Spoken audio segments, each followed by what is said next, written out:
New Thinking Aloud is a non-profit endeavor. Your contributions to the New Thinking Aloud Foundation make a meaningful difference in our ability to produce new videos.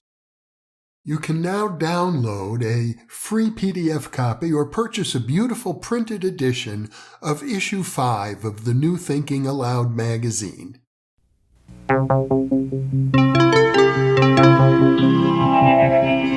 Thinking Aloud. Conversations on the leading edge of knowledge and discovery with psychologist Jeffrey Mishlove.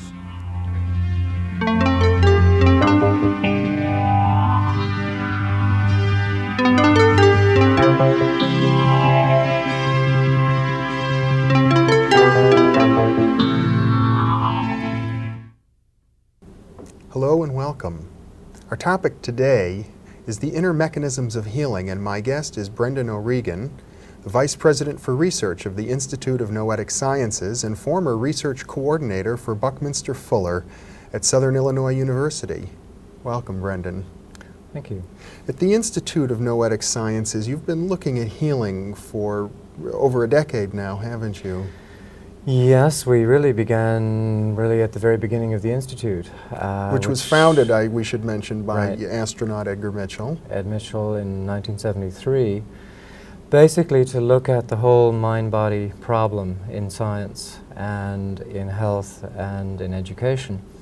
And the earliest grant that I dealt with when I started there in 1975, which is 12 years ago now, was a grant to Carl and Stephanie Simonton to look at what they were doing with terminal cancer patients.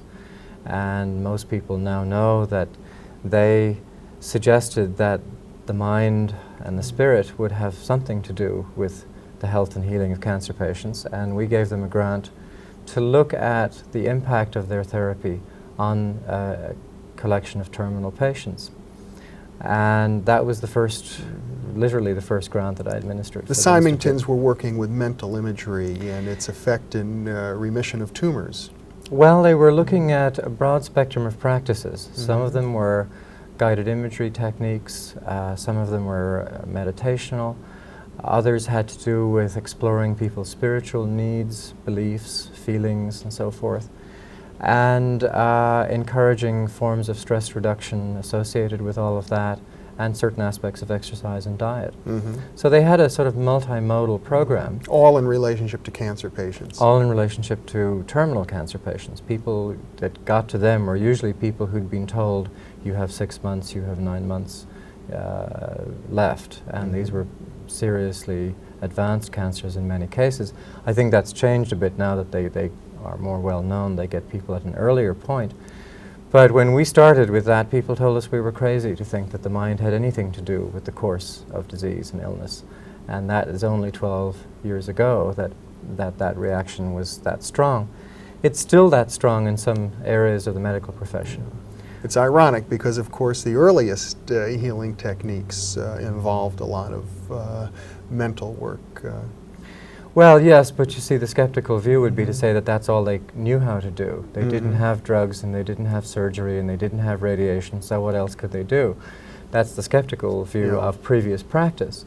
The other view of previous practice is to say that it largely involved the placebo effect.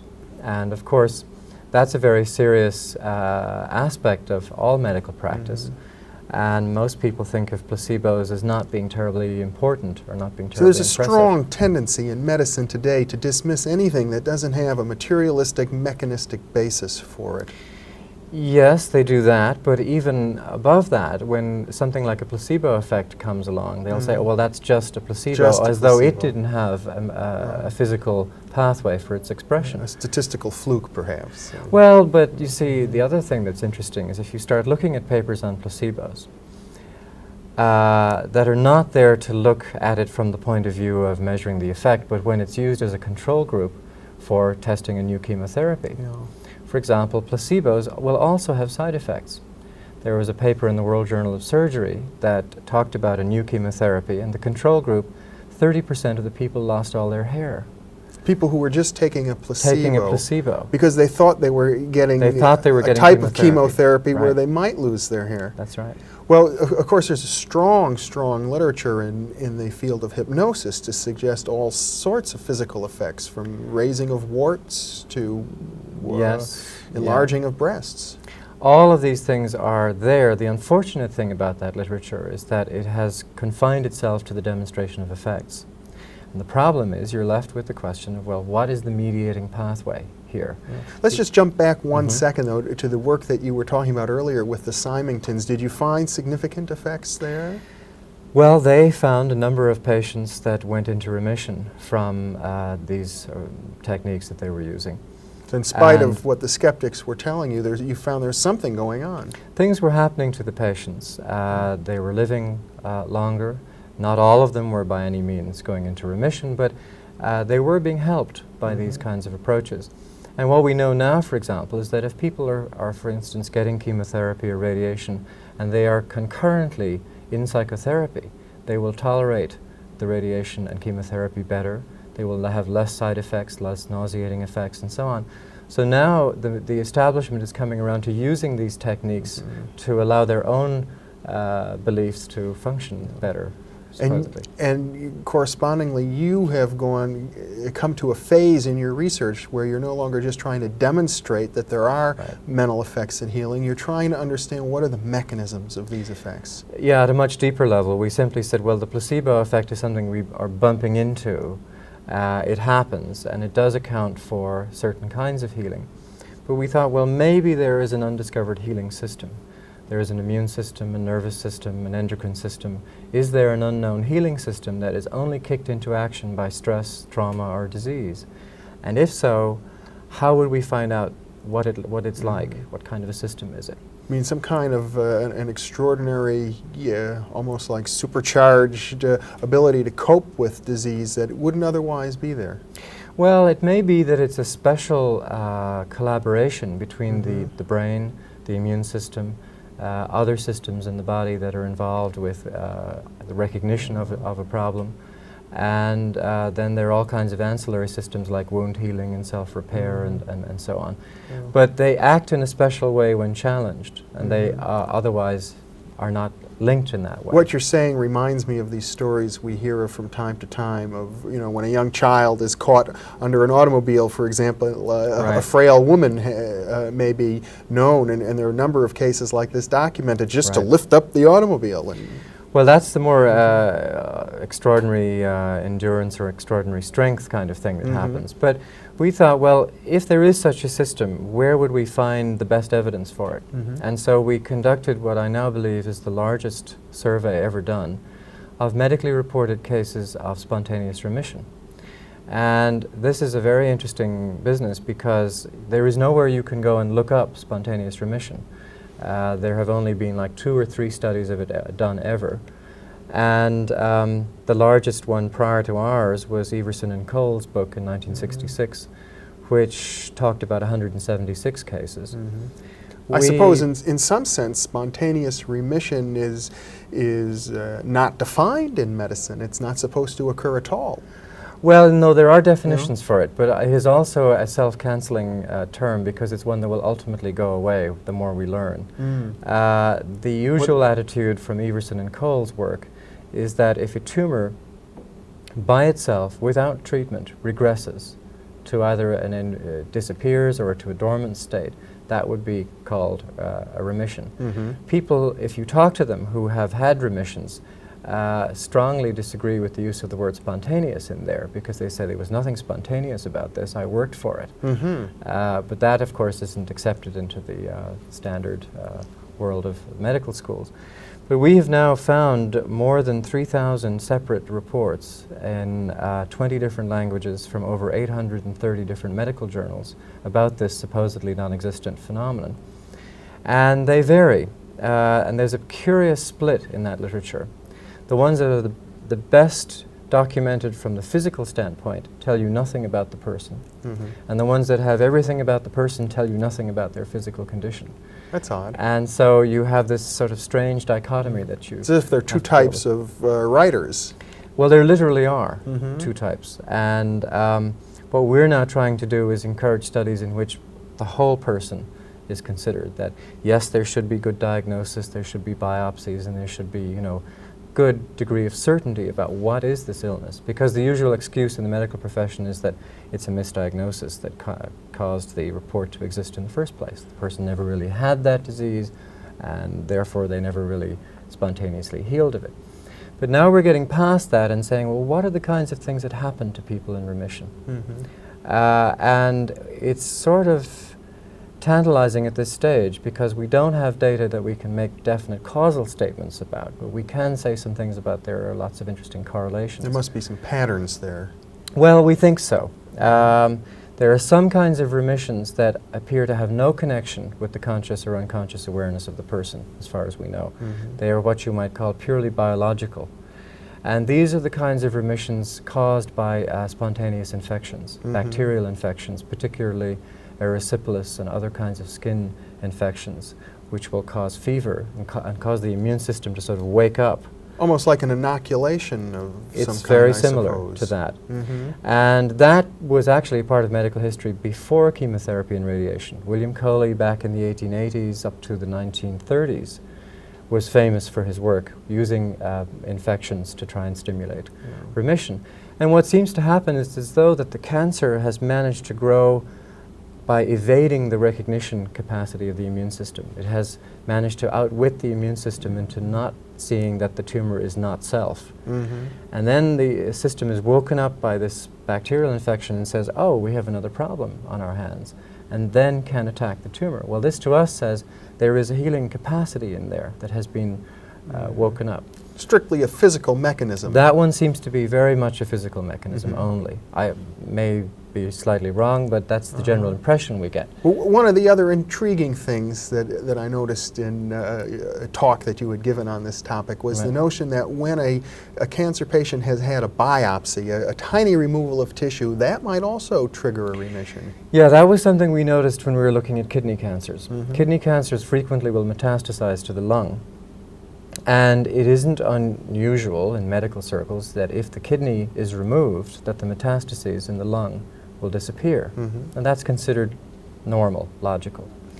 Then we noticed that if instead of removing the kidney, they actually just biopsied the cancer in the kidney, the metastases in the lung would disappear. And these biopsies might be with just a needle, Usually yes, a needle biopsy, exactly so. Very small amount of tissue. So there you have this whole question of the power of the operational procedure, the power of medicine bringing in... You mean the ritual power, maybe perhaps? the ritual power is sufficient sometimes to get this to happen. So, I mean, that got me wondering about the ritual aspect of remission.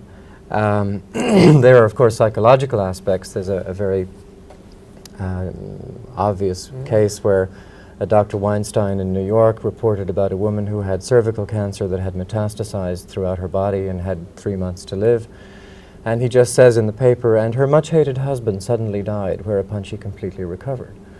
And you sort of say to yourself, well, there may be some psychological component here. It sounds like a very strong psychological... It does. I was wondering in the case of the needle biopsy if that might not induce a kind of trauma, even... Well, yes, it does. That would again activate the immune system. It's a trauma, it's a challenge. It activates the wound healing and self-repair mechanisms directly to deal with the biopsy.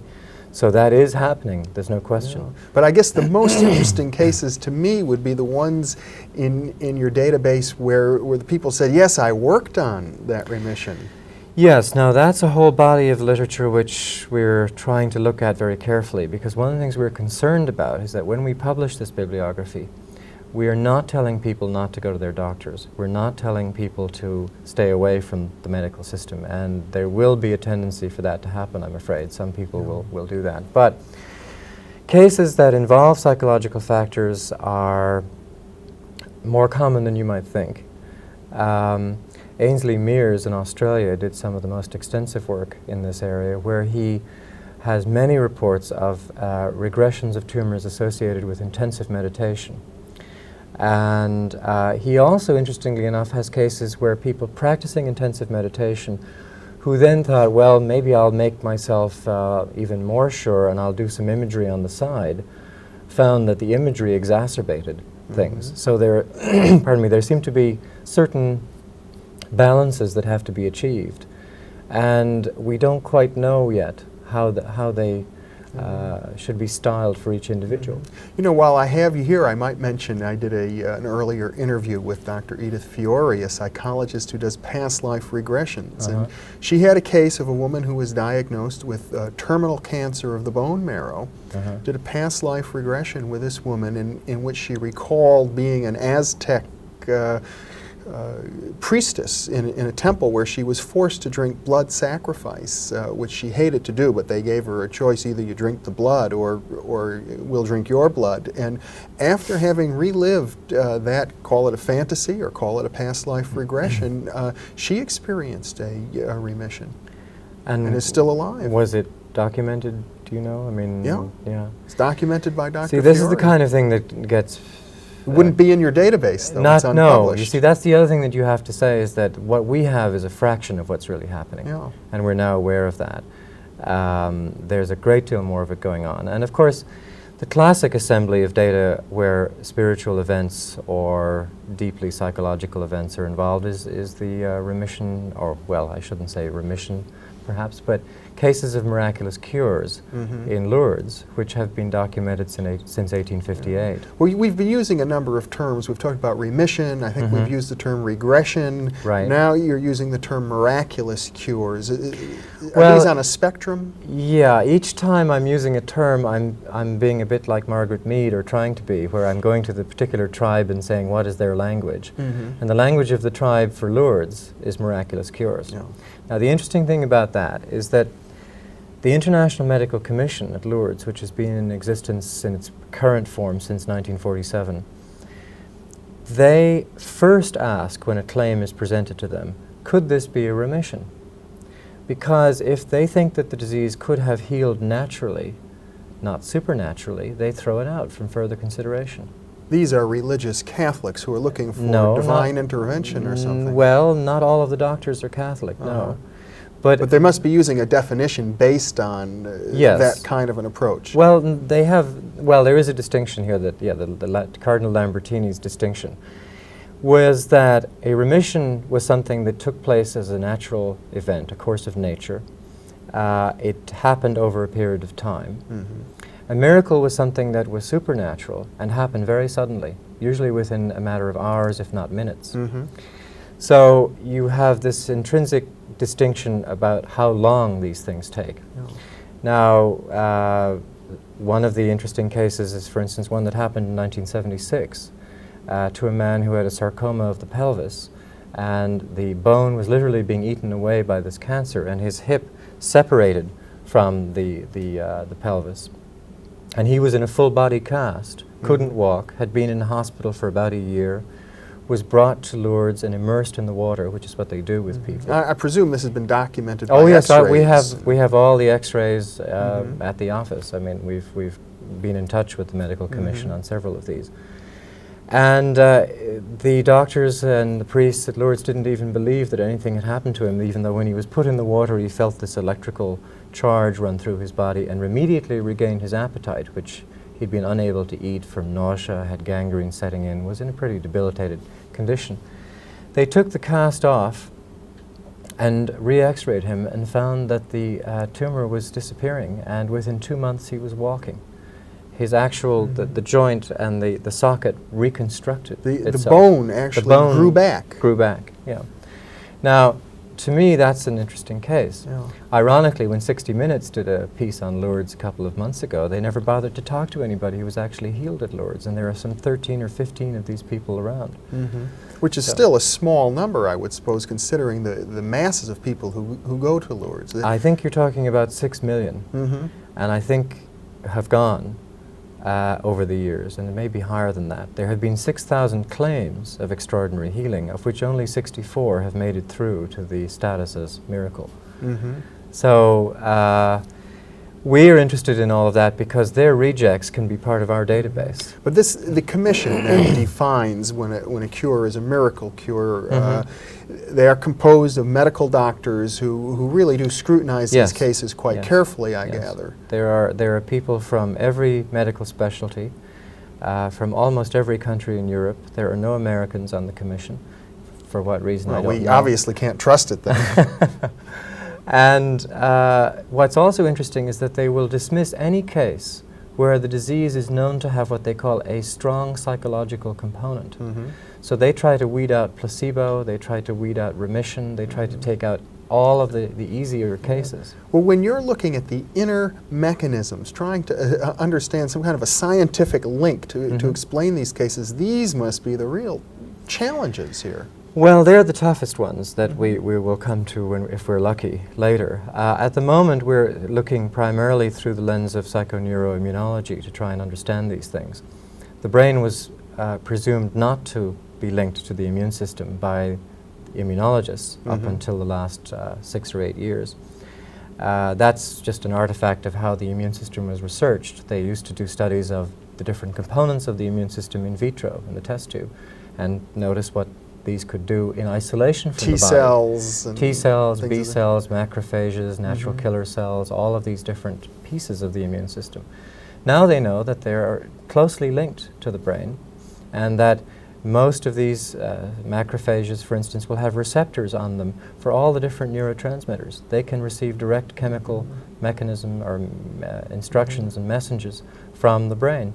So the brain and the immune system are deeply linked. It's interesting to think that the brain is not only like a digital computer sending electrical spikes along the neurons, but it also functions as an analog computer system, I suppose, or analogous to that, by sending chemicals into the bloodstream. Well, yes, but you see, the other thing is that the immune system can talk back to the brain and make some of those same chemicals. And so this is what Candace Pert refers to when she talks about the neuropeptides being the physical basis of a psychosomatic network. And let's try and rephrase that, because I think it's a very important concept. I gather that what you're saying is as if the whole body is part of one system that is in communication with the brain on a two-way basis. The brain and the distinction between brain and body is blurring considerably. And why are neuropeptides in the gut, for example? Why are they to be found in the spleen and the liver? Why are they're distributed throughout the whole At one body. time, they were thought to be only They're thought to be just in the synapses, basically, here, between the neurons. Right. And now the various neurotransmitters that would transmit messages within the brain are discovered throughout the entire body, is what you're saying. Yes, exactly. And this may have very interesting implications for the study of a lot of different diseases. I mean, so when my wife has been telling me all along, I think with my stomach she was right. Well, a gut feeling may have more than just an old wives' tale to it. And I think we're at a very exciting time in medicine because we now have the capacity to map these receptor sites. We now have the ability to see information systems and networks that we just didn't know about, and which actually make sense of some of the claims of shamanic practice and of psychotherapeutic intervention. The whole mind-body system is intimately linked together. So things that we were looking at in the 70s that we thought, well, we can't really verify that, there's no mechanism for it. In the 80s, you turn around and find people are much more open because we know more about how the system is linked up. There's a fascinating case in the Journal of the American Medical Association of a woman who had lupus, who was not responding well to drugs, and who decided to go back to the Philippines to her family, where she was seen by a local healer, not a psychic surgeon, I might add. And he did a reading on her and said that the spirit of a former suitor was draining energy from her, and et cetera, and did this whole ritual with her. And she came back to the United States free of all symptoms. And the interesting thing is that issue of the Journal of the American Medical Association published that story and said, we need to understand this pathway. They wouldn't have done that 10 years ago, I don't think. So it's a very interesting change in the climate. What you seem to be suggesting is that modern science has come to a point where we're willing to acknowledge that maybe some of these ancient methods were right all along, and perhaps we still have a lot more that we can learn from the practitioners of those disciplines that we formerly rejected. We may be able to finally come around and pick through that lore and see things to do with human being. You see, when modern medicine dropped the mind and spirit out of the picture. They thought they could do without them. But the mind and the spirit have access to pathways in the body that we didn't know were there. So that doesn't make you turn around and say that everything about alternative medicine is true or that all ancient rituals were better than modern medicine, but we shouldn't really drop them out of sight without investigating them. So we're seeing now that even within the National Institutes of Mental Health and other government agencies, the fact of remission is making them turn around and say, well, these mechanisms must be there, so we'd better study them. Mm-hmm. And now I think they're going to, there are studies in process where the Office of Technology Assessment and IMH and other government agencies are looking at this for the first time. Mm-hmm. Well, it sounds as if what we may have ultimately is a whole new definition of what the mind-body system is. I would think so. A lot of this, of course, is unfortunately happening because of the inability of medicine to do much for AIDS patients. And it's the AIDS crisis that got NIMH to turn around and look at how do they put it, psychobiological mechanisms in the enhancement of health. Mm-hmm. That's a wonderful way to cover all kinds of alternative practices without naming any of them. Yeah. But I think it opens the door. These rare miraculous cases that you've discussed also seem to be very important in dealing with a crisis as extensive and as powerful as the AIDS virus seems to be. If ever we needed to learn how to activate some kind of a process that can work miracles, it may be with this. Well, I'd be very careful there because there are so many false claims and false hopes being raised in that community, even by people in the scientific world. Who are going to will I think look back at this period and ask themselves about the false hope that they've raised from time to time. On the other hand, no one ever wants to talk about false despair, which has also been created in other cases. When you tell a cancer patient you have 9 months, you have 6 months, you have 3 months, how do you know? It almost seems as if an AIDS patient buys into the current medical model, they're buying into a belief system which says they must die. Well, yes, Sanford Cohen at NIMH has written a fascinating paper on this entitled Helplessness, Voodoo, Death, and AIDS, in which he points out that voodoo is the process whereby you induce helplessness. Death by hexing. Yes. Yeah. And that's in effect what we're doing to a lot of these people. And I would think that perhaps in religions we're activating these spiritual archetypes, certain kinds of psychological complexes related to images of the divine that may actually trigger these psychopeptides in a different way. Well, that's another whole story. I mean... It is, and we're probably going to have to spend another interview on it, Brendan, because we're out of time now. All right. Brendan O'Regan, thank you. Yes, not as in. All right. Thank you very much for being with me. Thank you. And thank you very much for being with us.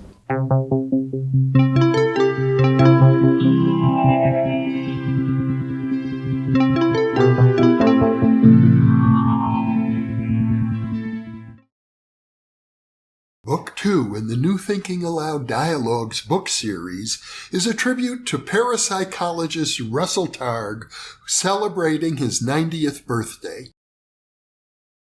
New Thinking Aloud is a non-profit endeavor. Your contributions to the New Thinking Aloud Foundation make a meaningful difference in our ability to produce new videos.